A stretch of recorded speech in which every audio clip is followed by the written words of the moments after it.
Medina বাজার নামটা কত সুন্দর একটা নাম দিয়ে তারা অনলাইনে খেজুর বিক্রি করে। অথচ তাদের মধ্যে অনেক ভেজাল আছে, কারণ তারা আসলে প্রতারক বললেই চলে। কারণ উপরে তারা যেরকমটা দেখায় বা যেরকম ব্যবহার তারা করে মানুষের সাথে, আসলে সেই রকম আচরণ তাদের পাই নাই। আমি অর্ডার করছিলাম খেজুর 3 কেজি, তো তারা বলল কোয়ালিটি ইনশাল্লাহ ভালো হবে।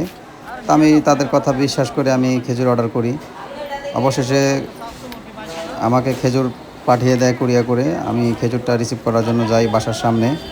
তো খেজুরওয়ালা যখন খেজুরটা নিয়ে আসে, তখন সে প্যাকেটটা খোলার পরে সে আমাকে একটা খেজুর খাইতে দিল। খাওয়ার পরে দেখলাম যে খেজুরটা কেমন একটু বালু বালু মনে হচ্ছে। পরে বললাম যে ভাই বালু কেন? পরে খেজুরওয়ালা উনি বললো কি যে সম্ভবত আমার হাতে বালু ছিল, এই জন্য হয়তো বা হতে পারে।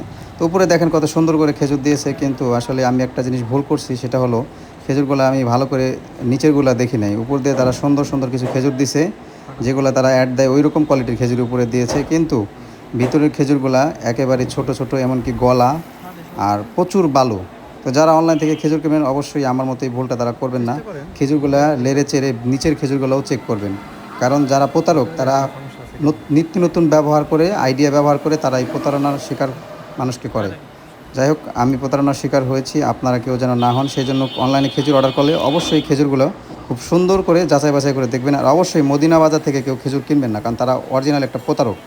এই দেখেন নিচের খেজুরের অবস্থা কীরকম সাইজ আর কী অবস্থা খেজুরের।